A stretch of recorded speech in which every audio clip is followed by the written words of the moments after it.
अब हम question number 3 को सॉल्व करेंगे, जिसमें आप देख सकते हैं 3 डिफरेंट क्वेश्चंस में हमें ऐसी इक्वेशंस गिवन है जिनमें कॉम्प्लेक्स वेरिएबल्स इन्वॉल्व हैं। और क्वेश्चन ये है कि एक्स और वाई की वैल्यूज फाइंड करें। मतलब कि एक्स और वाई की किन वैल्यूज पे ये इक्वेशन सेटिस्फाई हो रही है। तो चलिए स्टार्ट करते हैं। आपके सामने मैंने क्वेश्चन नंबर 3 का फर्स्ट पार्ट सॉल्व किया हुआ है, जिसमें हमें given X plus iota Y square is equal 25 plus 60 iota. तो इसमें हम क्या करेंगे, लेफ्ट साइड पे हमारे पास जो स्क्वायर है इसको खत्म करेंगे, मतलब बोथ साइड पे स्क्वायर रूट अप्लाई करेंगे। तो बोथ साइड पे स्क्वायर रूट अप्लाई किया तो इसको लिखा जा सकता है X plus Y iota is equal to 25 plus 60 iota इसका स्क्वायर रूट। इसको इक्वेशन नंबर 1 कह दिया। इस इक्वेशन की राइट साइड पे आप देख सकते हैं इस कम्प्लेक्स नंबर का स्क्वायर रूट हमने फाइंड करना है। तो लास्ट लेक्चर में हमने किसी भी कम्प्लेक्स नंबर के स्क्वायर रूट को डिफाइन किया था और उसका फॉर्मूला डिराइव किया था, जो कि आपके सामने यहाँ पे लिखा हुआ है। Square root of x plus Y iota is equal to plus minus square root of z mod plus x over 2 plus iota y over y mod multiply by square root of z mod minus x over 2। तो ये formula याद कर लीजिएगा। किसी भी complex number के square root को इस फार्मूले की हेल्प से हम फाइंड कर सकते हैं। तो ये मुश्किल नहीं है, सिंपली आपने क्या करना होता है, z मॉड बस फाइंड करना होता है और वैल्यूज को पुट करना होता है। तो बहुत सिंपल है। तो चलें स्टार्ट करते हैं। सबसे पहले हम क्या करेंगे, जो हमारे पास कम्प्लेक्स नंबर है जिसका स्क्वायर रूट फाइंड करना चाह रहे हैं, उस कम्प्लेक्स नंबर का मॉडुलस फाइंड करेंगे। तो हमने सपोज कर लिया हमारे पास 25 प्लस 60 आयोटा है, वो z के इक्वल है। हमने सबसे पहले इसका मॉडुलस चाहिए। तो इसका मॉडुलस के लिए हमने इसके रियल पार्ट के स्क्वायर को और इमेजिनरी पार्ट के स्क्वायर के सम को इसका स्क्वायर रूट लेंगे। तो आपके सामने यहाँ पे लिखा हुआ 25 स्क्वायर प्लस 60 स्क्वायर इसका स्क्वायर रूट।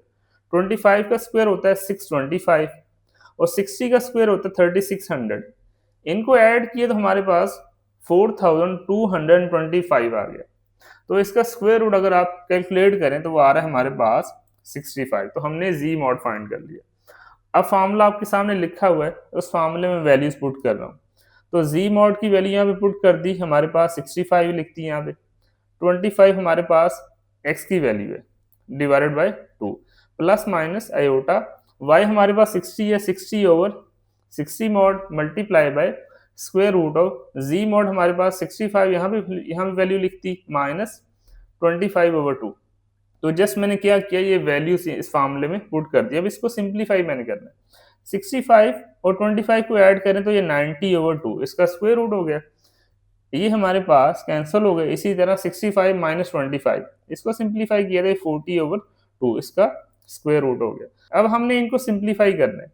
तो इसको सिंप्लीफाई किया तो ये हमारे पास हो गया plus minus square root of 45 plus square root of 20 multiply by iota. अब हमने 45 और 20 जो कि हमारे पास स्क्वायर रूट के अंदर है, अब हमने इनको सिंप्लीफाई करना है। तो 45 स्क्वायर रूट को आप देख सकते हैं यहाँ पे लिखा हुआ है, लिखा जा सकता है 9 मल्टीप्लाई बाय 5 इसका स्क्वायर रूट। और यहाँ पे प्रॉपर्टी अप्लाई की कि स्क्वायर रूट के अंदर नंबर्स को सेपरेट किया जा सकता है। इसको सिंप्लीफाई किया, लिखा जा सकता है square root of 9 multiply by 5, मतलब ये स्क्वायर रूट ऑफ 45 इक्वल होता है 3 इंटू 5 स्क्वायर रूट। यहाँ पे लिखा हुआ मैंने। इसी तरह स्क्वायर रूट ऑफ 20 इसको सिंप्लीफाई करें तो ये इक्वल होता है 2 इंटू स्क्वायर रूट ऑफ 5। तो यहाँ पे लिख दिया मैंने। तो ये मेरे पास ये कम्प्लेक्स नंबर आया जो राइट साइड पे plus minus 3 into 5 square root plus 2 into 5 square root iota.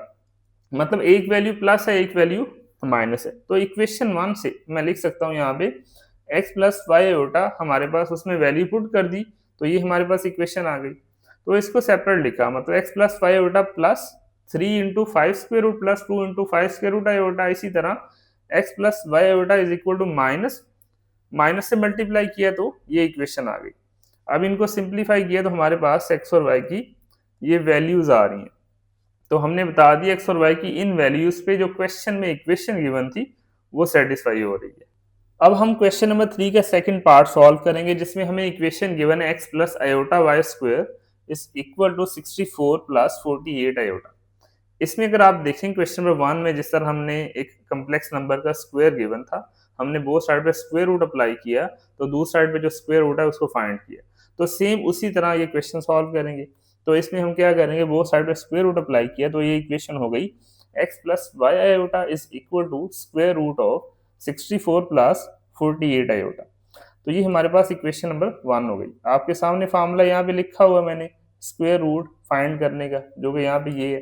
अब सबसे पहले हम क्या करेंगे, 64 प्लस 48 आयोटा, इसका मॉड फाइंड करेंगे। तो इसको मैंने लेट के जी के इक्वल है, तो इसका मॉडुलस में फाइंड किया यहाँ पे, तो आप इसको वेरीफाई कर सकते हैं। ये मेरे पास आ रहा है 80।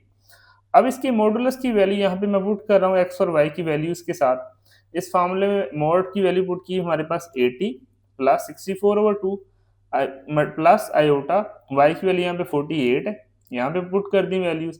और इसी तरह जी मॉड में 80 की वैल्यू पुट कर दी, 80 माइनस 64/2।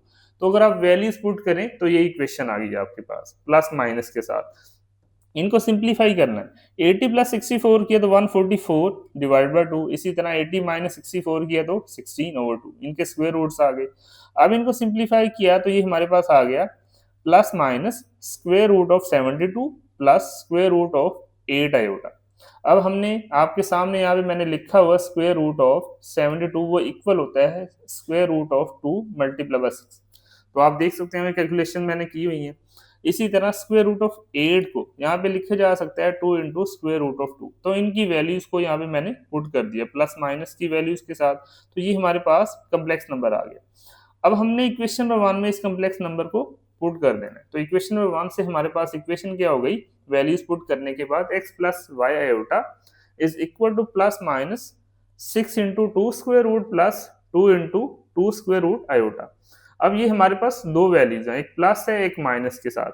हमने बारी बारी कंपेयर करना है, मतलब कि इक्वेशंस क्या हो गई, X plus Y iota is equal to plus 6 into 2 square root plus 2 into 2 square root iota. इसी तरह X plus Y iota is equal to minus minus से इससे मल्टीप्लाई किया तो हमारे पास ये वैल्यूज आ रही है, मतलब कि ये इक्वेशन बन रही है। अब इन इक्वेशंस को अगर आप देखें, कंपेयर करें इनके रियल और इमेजिनरी पार्ट्स को, तो इन दोनों इक्वेशंस के रियल और इमेजिनरी पार्ट्स यहाँ पे लिखे हुए हैं, मतलब कि एक्स और वाई की वैल्यूज आ गई। तो हमने बता दिया एक्स और वाई की इन वैल्यूज के लिए जो क्वेश्चन में इक्वेशन गिवन थी वो सेटिस्फाई हो रही है। अब हमने क्वेश्चन नंबर 3 के थर्ड पार्ट को सॉल्व करना है, जिसमें हमें गिवन है X plus Y iota is equal to -2 minus 5 iota divided by 1 plus 3 iota इसका क्यूब। इक्वेशन के लेफ्ट साइड पे अगर आप देखें कि हमारे पास एक सिंगल कम्प्लेक्स नंबर है जिसमें रियल और इमेजिनरी पार्ट्स ऑलरेडी सेपरेट है, जबकि राइट साइड पे हमारे पास जो कम्प्लेक्स नंबर है वो फ्रैक्शन फॉर्म में, जिसके डिनोमिनेटर में जो कम्प्लेक्स नंबर है इसका क्यूब है। तो सबसे पहले हम इस कम्प्लेक्स नंबर को सिंप्लीफाई करेंगे। तो मैं इसको इक्वेशन नंबर 1 का नाम दे रहा हूँ। तो सबसे पहले मैं क्या कर रहा हूँ, 1 प्लस 3 आयोटा क्यूब, इसको सॉल्व करूंगा। तो सबसे पहले 1 प्लस 3 आयोटा स्क्वायर, इसकी वैल्यू फाइंड कर रहा हूँ। इस पे फार्मूला अप्लाई किया जा सकता है a plus B whole square. तो ये इक्वल होगा a square plus 2ab plus B square. इसमें a की वैल्यू 1 है और b की वैल्यू 3 आयोटा है। ये इक्वेशन इक्वल होगी हमारे पास 1 plus 6 iota plus 9 iota square. इसको सिंप्लीफाई किया नेक्स्ट स्टेप में, आयोटा स्क्वायर की वैल्यू यहाँ पे -1 पुट कर दी। इसको अगर आप सिंप्लीफाई करें तो हमारे पास आ रही है इक्वेशन 1 प्लस 6 आयोटा -9। इस इक्वेशन को अगर आप सिंप्लीफाई करें तो हमारे पास जो इक्वेशन आ रही है -8 प्लस 6 आयोटा। तो ये हमारे पास 1 प्लस 3 आयोटा स्क्वायर इसका आंसर आ गया। अब हमने 1 प्लस 3 आयोटा क्यूब इसकी वैल्यू फाइंड करनी है। तो यहाँ पे एक रिजल्ट याद रखिएगा, किसी भी नंबर की पावर 3 को इस तरह लिखा जा सकता है, मतलब कि यहाँ पे जी एक कम्प्लेक्स नंबर है तो पावर रूल ये कहता है कि अगर बेसिस सेम है और मल्टीप्लाई हो रही है तो उनकी पावर्स को ऐड किया जा सकता है। तो पावर 3 को इस तरह लिखा जा सकता है। तो मैं क्या कर रहा हूँ, 1 प्लस 3 आयोटा जो एक हमारे पास एक कम्प्लेक्स नंबर है उसकी पावर 2 फाइंड की, मतलब कि उसका स्क्वायर फाइंड किया, और पावर 1। तो पावर 3 को हम इस तरह भी लिख सकते हैं कि 1 प्लस 3 आयोटा इसका square multiply by 1 plus 3 iota. अब इन दो कम्प्लेक्स नंबर्स को मैंने मल्टीप्लाई करना है। 1 प्लस 3 आयोटा का स्क्वायर मैंने एक सिंगल कम्प्लेक्स नंबर में फाइंड कर लिया, जो कि आया हमारे पास -8 प्लस 6 आयोटा। यहाँ पे वैल्यू पुट कर दी। अब इन दो कम्प्लेक्स नंबर्स को मैंने मल्टीप्लाई करना है। -8 को 1 से मल्टीप्लाई किया -8 आया, -8 को 3 आयोटा से मल्टीप्लाई किया -24 आयोटा आ गया। इसी तरह 6 आयोटा को 1 से मल्टीप्लाई किया तो 6 आयोटा आ गया। 6 आयोटा को 3 आयोटा से मल्टीप्लाई किया 18 आयोटा स्क्वायर आ गया। अब इनको सिंप्लीफाई किया तो नेक्स्ट स्टेप में आयोटा स्क्वायर की वैल्यू -1 पुट कर दी। अब इस इक्वेशन को सिंप्लीफाई किया तो हमारे पास जो कम्प्लेक्स नंबर आ रहा है वो -26 -18 आयोटा। तो हमने क्या किया, 1 प्लस 3 आयोटा का क्यूब उसकी वैल्यू फाइंड कर दी, जो कि हमारे पास कम्प्लेक्स नंबर आया -26 -18 आयोटा। अब हमने जो ओरिजिनल इक्वेशन नंबर 1 है उसमें वैल्यूज पुट कर दी, तो ये इक्वेशन हमारे पास आ गई, जिसमें आप देख सकते हैं डिनोमिनेटर में जो क्यूब है वो एलिमिनेट हो गया, मतलब हमारे पास सिंगल कम्प्लेक्स नंबर आ गया। अब राइट साइड में हमारे पास कम्प्लेक्स नंबर फ्रैक्शन की फॉर्म में है, तो हम क्या करेंगे, डिनोमिनेटर में जो कम्प्लेक्स नंबर है उसके कॉन्जुगेट से मल्टीप्लाई और डिवाइड करेंगे। तो ये आप देख सकते हैं मैंने -26 प्लस 18 आयोटा से मल्टीप्लाई और डिवाइड किया। अब नेक्स्ट स्टेप में हम क्या करेंगे, इन दो फ्रैक्शंस की मल्टीप्लिकेशन से सिंगल फ्रैक्शन बनाएंगे, मतलब कि न्यूमिनेटर को न्यूमिनेटर से मल्टीप्लाई करेंगे और डिनोमिनेटर को डिनोमिनेटर से मल्टीप्लाई किया। न्यूमिनेटर को न्यूमिनेटर से मल्टीप्लाई किया तो ऐसे लिखा जा सकता है, डिनोमिनेटर में यहाँ पे फॉर्मूला अप्लाई कर रहा हूँ, A square minus B square is equal to A plus B multiply by A minus B. वो फॉर्मूला अप्लाई किया तो ये हो गया -26 इसका स्क्वायर माइनस 18 आयोटा इसका स्क्वायर। अब हमने इनको सिंप्लीफाई करना है, न्यूमिनेटर में हमने इन दो कॉम्प्लेक्स नंबर्स को मल्टीप्लाई किया, तो आपके सामने ये मैंने कैलकुलेशंस की हुई हैं, आप इनको वेरीफाई कर सकते हैं। डिनोमिनेटर में इनको सिंप्लीफाई किया, 26 का जो स्क्वायर आता है 676 और 18 आयोटा का जो स्क्वायर आ रहा है 324 आयोटा स्क्वायर। अब इनको सिंप्लीफाई किया तो हमारे पास नेक्स्ट स्टेप में आयोटा स्क्वायर की वैल्यू -1 यहाँ पे आ रही है। न्यूमिनेटर को भी साथ में अगर आप सिंप्लीफाई करते जाएं, इसी तरह ये देखें आयोटा स्क्वायर की वैल्यू यहाँ पे -1 पुट की यहाँ पे, इनको सिंप्लीफाई किया तो हमारे पास जो कम्प्लेक्स नंबर आ रहा है 142 प्लस 94 आयोटा डिवाइड बाय 1000। अब इसको सिंप्लीफाई किया तो हमारे पास जो कम्प्लेक्स नंबर आ रहा है 71 divide by 500 plus 47 over 500 iota. अब इस इक्वेशन की बोथ साइड्स पे अगर आप देखें कि लेफ्ट और राइट साइड पे हमारे पास जो कम्प्लेक्स नंबर्स हैं वो सिंगल कम्प्लेक्स नंबर है, और इनके दरमियान हमारे पास इक्वलिटी का साइन हमें ये बताता है कि ये दो कॉम्प्लेक्स नंबर्स इक्वल हैं, और अगर ये इक्वल हैं तो इनके रियल और इमेजिनरी पार्ट्स इक्वल होंगे। तो हम कंपेयर करें, अगर x की वैल्यू हमारे पास आ रही है 71 ओवर 500 और y की वैल्यू हमारे पास आ रही है 47 ओवर 500, तो हमने बता दिया कि x और y की इन दो वैल्यूज के लिए जो क्वेश्चन में इक्वेशन गिवन है वो सेटिस्फाई हो रही है। Question number 4 is if z1 and z2 are two complex numbers, find the value of alpha such that imaginary of z1 z2 is equal to 7।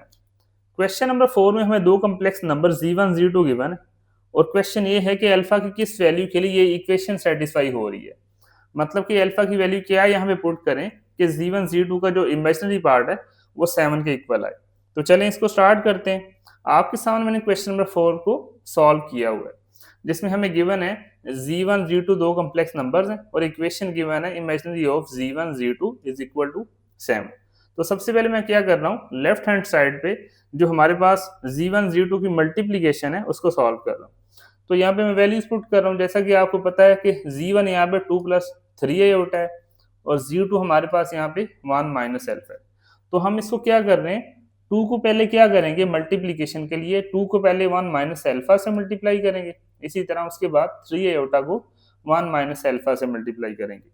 इसमें आप देख सकते हैं राइट साइड पे जो हमारे पास मैथमेटिकल एक्सप्रेशन है, इसमें जो कम्प्लेक्स नंबर है वो रियल और इमेजिनरी पार्ट्स में सेपरेट है, जिसका जो रियल पार्ट है 2 इंटू 1 माइनस एल्फा और इमेजिनरी पार्ट है 3 इंटू 1 माइनस एल्फा। तो इक्वेशन की बोथ साइड पे जो कम्प्लेक्स नंबर्स हैं उनके रियल और इमेजिनरी पार्ट्स को हम कंपेयर करेंगे, तो हमें इमेजिनरी पार्ट से कंसर्न है, तो imaginary of z1 z2 is equal to 3 into 1 minus alpha, ये इसके इक्वल हो जाएगा अगर इमेजिनरी पार्ट्स को कंपेयर किया जाए।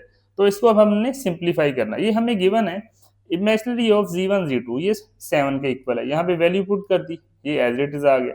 अब इस इक्वेशन को हमने सिंप्लीफाई करना है, तो यहाँ पे 3 को 1 माइनस एल्फा से मल्टीप्लाई किया तो ये आ गया 3 माइनस 3 अल्फा। अब हमें अल्फा की वैल्यू चाहिए, इसको सिंप्लीफाई किया तो अल्फा की वैल्यू यहाँ पे आ रही है -4/3। तो हमने बता दिया कि अल्फा की इस वैल्यू के लिए z1 z2 की मल्टीप्लिकेशन का जो इमेजिनरी पार्ट है वो 7 हो जाएगा। मैं उम्मीद करता हूं कि ये लेक्चर आपके लिए हेल्पफुल होगा, जिसमें हमने एक्सरसाइज 1.2 के फर्स्ट 4 क्वेश्चंस को सॉल्व किया। तो आज के लेक्चर से रिलेटेड अगर आपका कोई क्वेश्चन है तो आप कमेंट सेक्शन में पूछ सकते हैं। Thank you.